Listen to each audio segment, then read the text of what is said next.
What is up, everybody out there in HeroClix land? This once again is Scott Porter, back for day 3 of our quick and dirty unboxing series for the new WizKids HeroClix set, DC Rebirth. Dun dun dun! The first couple of days have been very fruitful indeed. We did pull a super rare on day 1. That was the Wonder Woman from the Justice League of China. We have seen a ton of Titans figures. We have seen a good amount of the Defiance team from Deathstroke's book, which is one of the better books of the DC Rebirth line. It is like a dysfunctional family book with Rose and Jericho and Adelaine Kane and Deathstroke himself and Wintergreen and the whole 9 as far as Deathstroke goes. Hoping that we see Deathstroke soon. They get into some really cool territory on that book. We haven't seen, on the back of the box, we haven't seen any of the metal characters. And, you know, it has been WizKids' thing as of late to put what is going to be the chase figures on the back, so I'm not thinking or holding my breath that we will have any of these unless I pull a chase, which really stinks because I would love to see how nasty Red Death is, or Dawnbreaker, the Batman Who Laughs. You've got the Murder Machine, who is like a cyborg Batman mashup. You've got the Drowned, which is a female Batman, Aquaman, but from the trench mashup. The villains in that series are just really, really cool. The character design is awesome. Snyder writes a mean horror story. Nightmares from your deepest sleeps. Snyder is so able to put front and center. I don't want to spoil too much of the storyline, so I'm not going to get into the plot of Metal, because I think maybe a lot of people are still trying to find the time to read that book. But I think it should shoot to the top of your list if you're looking at Rebirth. That being said, we haven't seen any of the Dark Knight's Metal figures as of yet. If I do pull a chase and it happens to be one of those characters, I'm hoping for the Drowned. I just want to put that out there. The Drowned. That would be awesome. I mean, Devastator would be awesome too. I think it's Devastator. It's like the Doomsday Batman mashup. Yeah, Snyder goes nuts. All that stuff. But as far as like the rest of the outside of the box, I'm really hoping here for Clayface. I'm doubting that we'll get the signal, but he would be the prime for Duke Thomas, who we pulled on day 1. On the other side of the box, we've seen a version of Wally West, but in his black and white attire from the Defiance run. We've seen we haven't seen Raven or Starfire, but we've seen a lot of the Titans. And all we're missing from Justice League of China is Superman as far as the outside of the box, but I'm hoping we also get Dragon Sun. That would be really cool. And you could have some cool generics from the Justice League of China as well. Their version of the Green Lantern are kind of like a police force, so you could have some cool generics out of that. So hoping to see some more really cool stuff today. We've already seen a lot of it in the first couple of days. If you have not seen days 1 and 2, please pause the video, go back, watch those, and rejoin us here. We will wait for you, I promise. I am coming to you from Hyper RPG Studios in Studio City, California. They have an awesome array of content online dealing with tabletop games, card games, figures games, video games, a whole 9, and had a HeroClix show called Indomitable that they have archived online, so check them out on YouTube or on Twitch. The set will come out in the middle of April, and the pre-release will begin on April the 3rd. So, without further ado, let's see what you will be getting your hands on during that sealed pre-release. This is day number 3, booster number 5, hoping for the best, fingers crossed for a chase, or a prime, or just everything cool. Here we go. All right, today, let's see. I'm missing my box cutter so much. Using scissors is far more dangerous for me. But you all know how I do when I'm just trying to rip tape.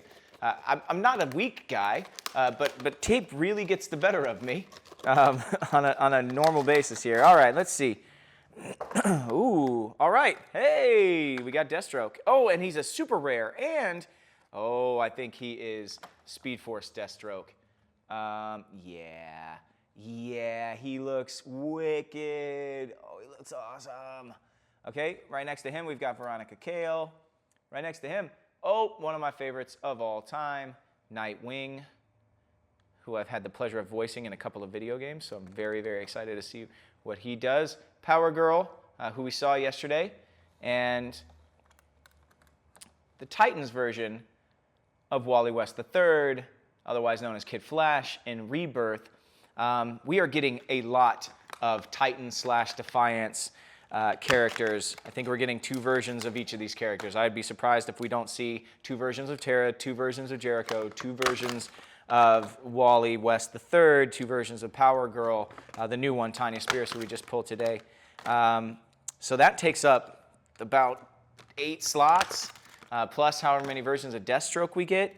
So it is very heavy on Titans and Defiance, which is cool, but also kind of bums me out because I feel like Rebirth is such a massive shift in the DC Comics lineup that we could really have seen so many other characters that we didn't have to have duplicates of certain figures here. But you know, that being said, we'll keep on pushing forward and hope that we do see some more of that variety outside of those characters having 2 versions of themselves in the set.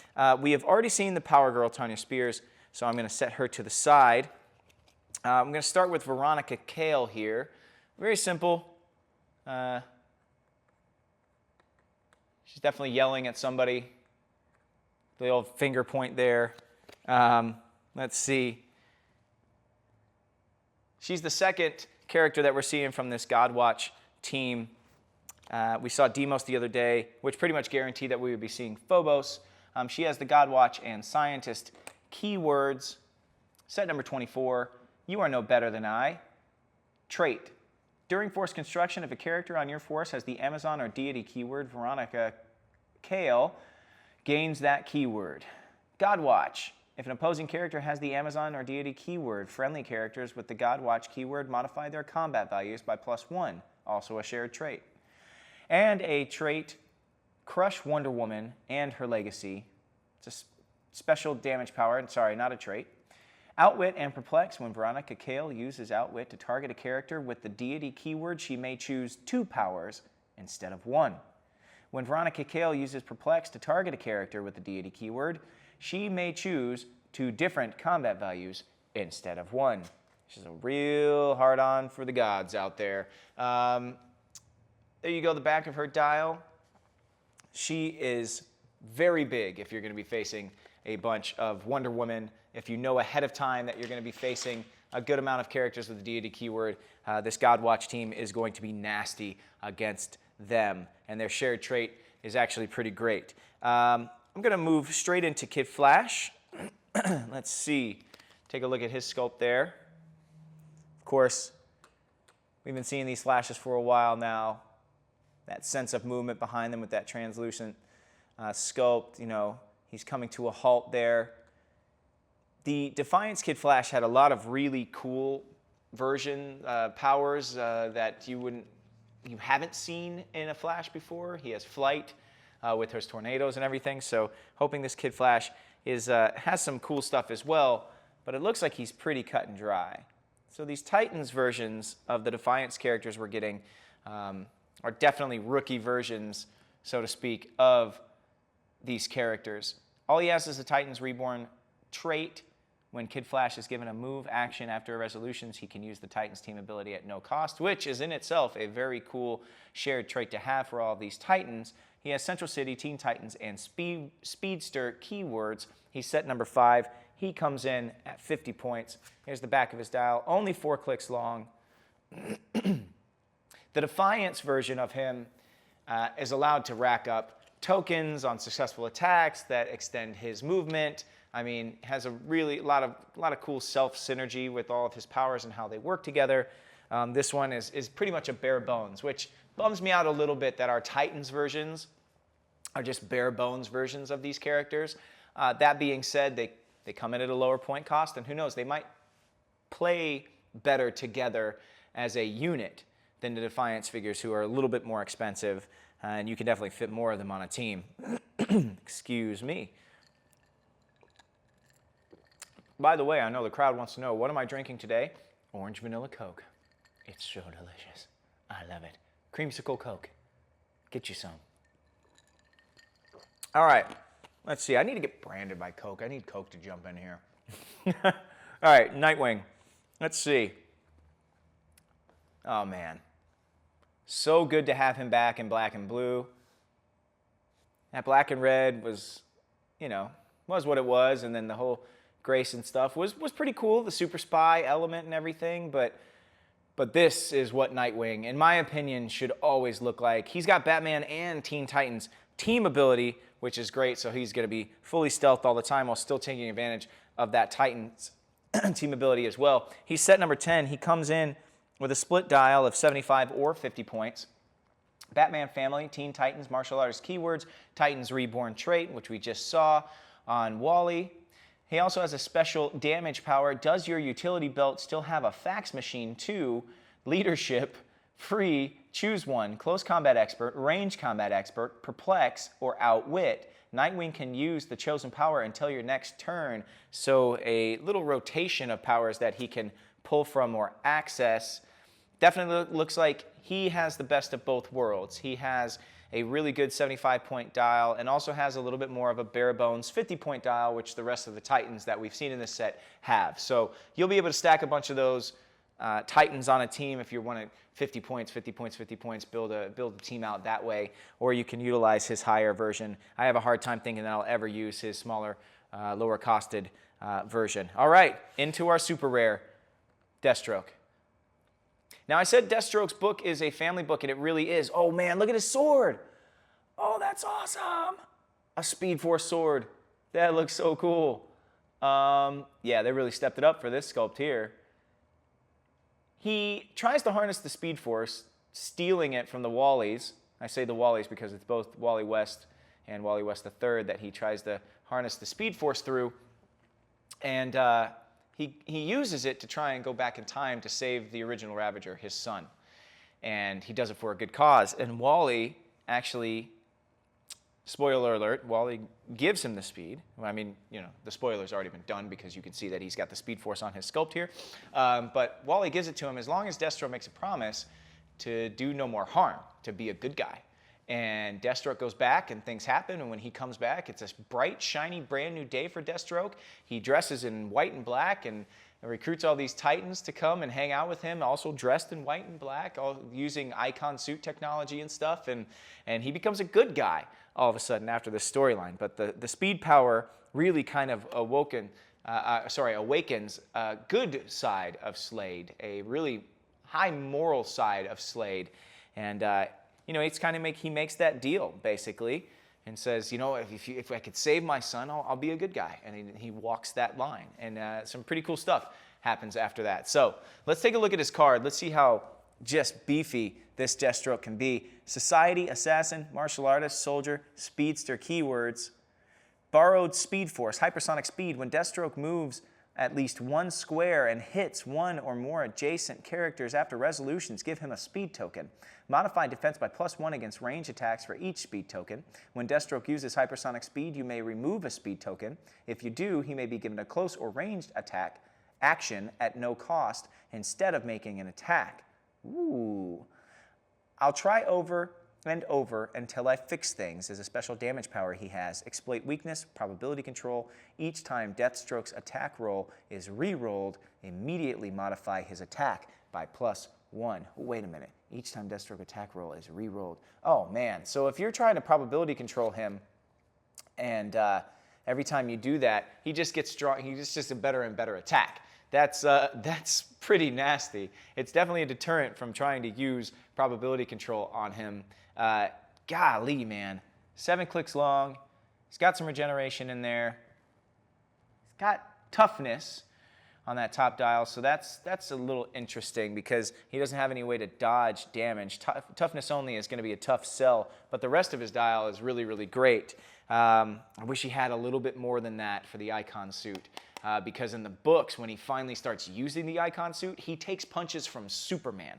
He takes punches from Superman. And not only does he take punches from Superman, he makes Superman bleed. Because the icon suit, the way that it works is it basically is like a gravitational shift field. I don't know if I'm explaining this right, but anything that hits it kind of feeds back. And so as much just pounds per square inch that Superman is putting into these punches, it goes back at Superman, the feedback. When Superman pulls back his hands after he hits Deathstroke while he's wearing the suit, his hands are all beat up, his nose is bleeding.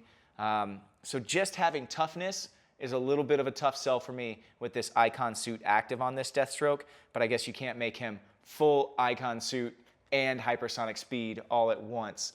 Maybe he would just break this set. As is, he's still going to be a very good figure. He's just going to be a bit of a finesse figure. Very cool. All right, our second super rare. Still hoping for a chase. Still hoping for a prime something. We know a couple of the primes are going to be Black Adam, I think. That's my best guess because Shazam has an A next to his set number. And probably the Signal because Duke Thomas has an A next to his figure. So not sure what the other primes are going to be, but that's what we're looking at so far. All right. Next up. Yeah, see? Going without the scissors this time. See how we do here. Ooh. All right. We've got Orphan, Cassandra Cain, Batgirl. Real sad story with her father, who was the original Orphan. Pretty cool storyline, though, worth checking out, especially if you're a fan of the Bat family or Cassandra Cain on her own. But she now goes by the name of Orphan. You've got Artemis, who is a member of the Outlaws now with Red Hood and Bizarro. So maybe we'll be seeing Red Hood and Bizarro in this set. I think that we probably would be. Here we go with Wonder Woman and her new Rebirth outfit. And then we've got another Deathstroke. So we've got Deathstroke in the black and white from Defiance, and we've got Deathstroke just plain. So we got 3 Deathstrokes today. Awesome.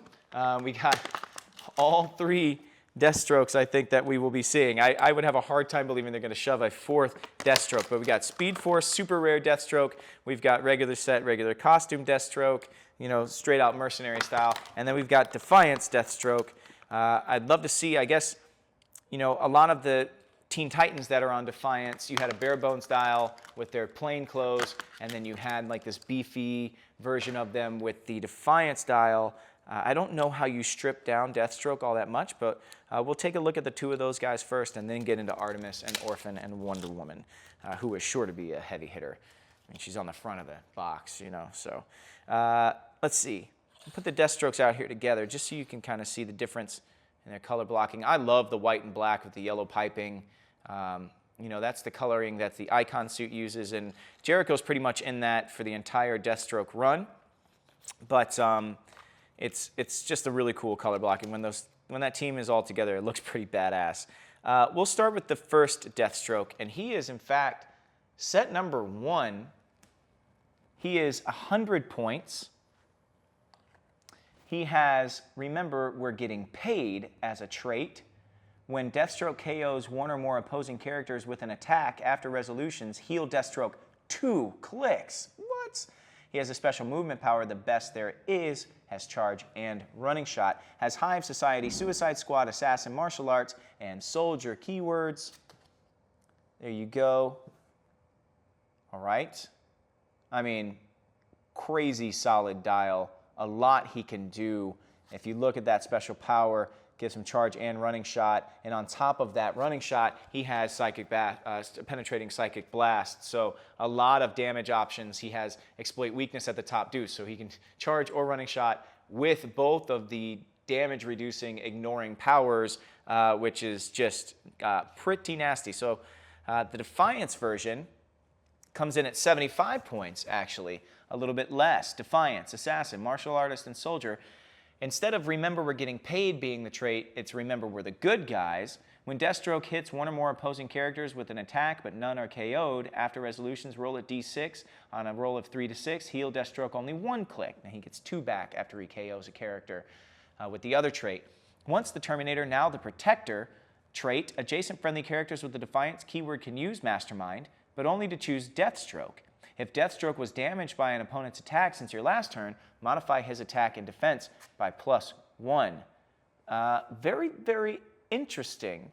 Somehow, when Deathstroke turns over his new leaf after saving his son's life, he becomes a little bit weaker. That's just not what he does. It's pretty darn cool. He takes a step back, he becomes a hero, he becomes a little weaker for that. I love the dueling traits of remember we're getting paid versus remember we're the good guys. That's really pretty freaking cool. All right, let's go into Orphan. Looks great. Suit is fully detailed. She's holding the batarang there. If you can see it. I know she's a little dark. She's always so dark. She's like the most edgy of all the Batman characters.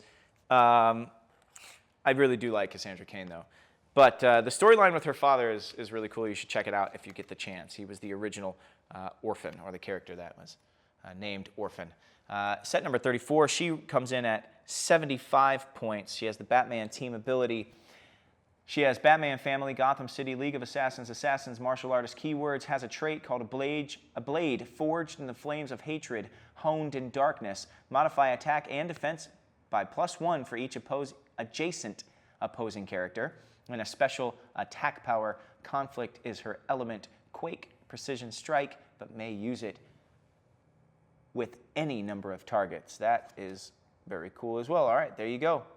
Pretty cut and dry. I feel like we've seen Cassandra Cain like this before. There's not a huge amount of variance between this version and the old ones. The Quake is something a little bit new, but she is always just so solid for the point value that she has, and that's not any different with the 75-point version that we have here. Now we've got Artemis and Wonder Woman. I'll put them both up here at the same time, since they are both Amazonian. Wonder Woman has the Justice League. Artemis has the Outsiders. And just so you can see in full glory the new Rebirth costume, because they really gave everybody kind of a new look when Rebirth happened. We'll start with Artemis real quick. Her team is an interesting one. Red Hood and the Outlaws, I haven't really gotten behind all that much. It's maybe because I'm just not a huge Jason Todd fan, but still, it's a book that, you know, has a revolving door with that, you know, with the members within it. But this particular lineup is Artemis and Red Hood and Bizarro. Dark Trinity. When Artemis attacks, modify attack by +1 for each other friendly character with the Outlaws keyword adjacent to the target. That is her trait. She also has another trait, I'll kill them less. When Artemis hits one or more characters after resolutions, roll a d6. On a roll of 4 or 5, give a hit character an action token. On a 6, give all hit characters an action token. And a special attack power, the Dance of War. Blades, claws, fangs. Close, make any number of close attacks, each targeting a different opposing character. So do not surround her, and do not let her get TK'd up into your face when you have a bunch of characters all hanging out together, because she can cut right through all of you. 7 clicks of life, pretty nasty dial. It's what you would expect from an Amazonian. 7 clicks long, 100 points. And she has that Outlaws team ability, which always comes in handy. So she's actually pretty solid figure. She's definitely up there as far as the workable dials that we've seen in this set. Now, take a peek at Wonder Woman. Set number 15, Amazon, Justice League, Trinity, Mystical, and Warrior keywords. Leading the charge, which is a shared trait amongst all the Justice Leaguers. When Wonder Woman makes the first attack during a turn and hits, until your next turn, other friendly characters with the Justice League keyword can use Close Combat Expert. She also has another trait, Lasso and Shield, Energy, Shield Deflection, and Super Senses, but only against close attacks. Pretty solid dial for 100 points there. That being said, her real value in that 100 points actually comes from what she is granting the other Justice League characters, just like Aquaman and just like Batman, who we have seen as well. Batman allows you to get a +1 to other Justice Leaguers' attacks, and exploit weakness is what Aquaman grants. So Close Combat Expert is what she grants. The Justice League is really going to play well together, but they're all coming in at around 100 points, I believe. Aquaman comes in at 80, Batman comes in at 85, she comes in at 100, so it's going to be a little pricey, but the Rebirth Justice League is actually pretty powerful in what they can do for each other. Anyway, there we go. I think that does it for day number 3 of our quick and dirty unboxing series for the new WizKids HeroClix set DC Rebirth. I hope you guys are enjoying the set. I am. Let me know in the comments below who you're still hoping to see. Let me know in the comments below what you think of Metal being the chase if that is what you think it is, and if it is, are you happy about that or not? Let me know how we're doing in the videos. If there's anything you think we can improve on, let me know, and I will always try and apply it. Thank you to WizKids for sending me this and allowing me to share this with you guys. The set has got me really, really stoked. And also thank you to Hyper RPG Studios, where I am shooting today. Check them out on YouTube and Twitch. I can't wait to talk to you guys in the comments section. Once again, the set comes out in the middle of April, I think April the 17th. The pre-release starts on April the 3rd, so make sure you call your local comic book shops and gaming stores and figure out when your pre-release is and how you can get your hands on DC Rebirth. Thank you so much for watching, folks. I will see you tomorrow, and until I do, may all your rolls be critical hits.